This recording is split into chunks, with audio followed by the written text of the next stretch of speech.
Now what? Making life investments.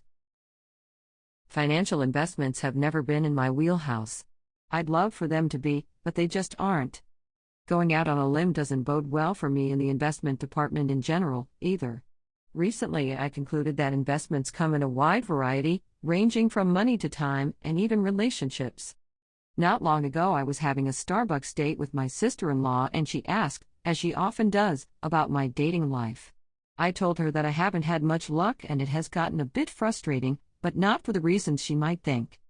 It's frustrating because I reach out to men I don't have designs on dating, but rather about whom I've sincerely grown to care.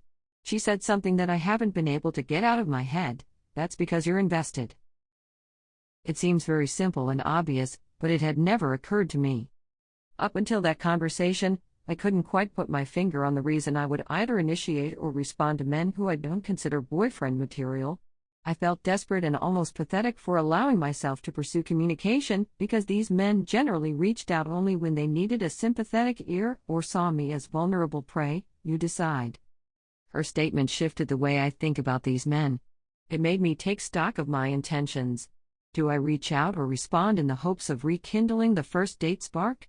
After genuine introspection, I could honestly say the answer was no across the board.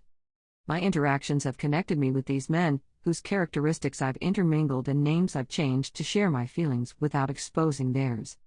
There's Sam, who I always follow up with because he has had a tortured past.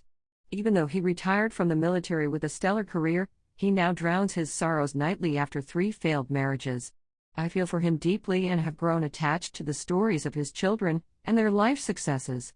There are too many red flags for a relationship, but I always make myself available to listen. I have fond memories of joy rides with George, who I knew as a teenager but only dated post-divorce. The dates were few and short-lived, but our friendship continued. I spent weeks wondering why he only seemed to see me as a friend until I really thought about the fact that I had no interest in dating him either. He didn't have the professional aspirations that I'd expect, nor did he have the ability to really have an engaging back and forth. Why did I keep putting myself out there for him?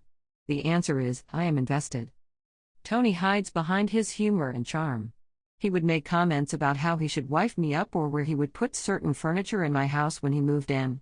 I would laugh because we were never exclusively dating. He never made any effort to that effect, nor was I all that interested. It started to frustrate me when I would continually reach out to him, but he would continually ignore me. I knew he was struggling with the fact that he couldn't see his children every day following his divorce, and my heart broke for him. Why did I put myself through that rejection repeatedly just to make sure he was okay? I was invested. My first reaction always is to dwell on the fact that these men haven't chosen me. Maybe it is PTSD from my divorce. I immediately lean on what they may not have liked about me physically until I remind myself that, in a lot of cases, these men aren't what I want physically, either.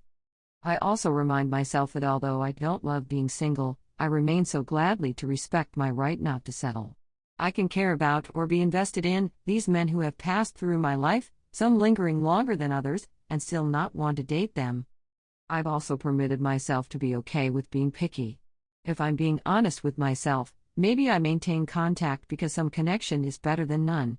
Who knows? For me, it is difficult to just turn the caring part of my brain off when a man has stopped communicating with me. But just because I care, it doesn't imply romantic feelings. Now and then a part of me wants to tell these men, you know I'm not trying to date you, right? Maybe it's paranoia, but I will say I find it a bit arrogant on their part to romantically reject someone before they even know if that is her endgame. I once read a quote that I repeat to myself relatively often: your opinion of me is none of my business.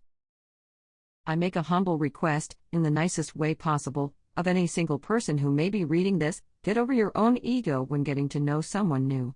Just because they ask questions or maintain communication doesn't guarantee that they are trying to date you. Perhaps they are trying to give you a chance.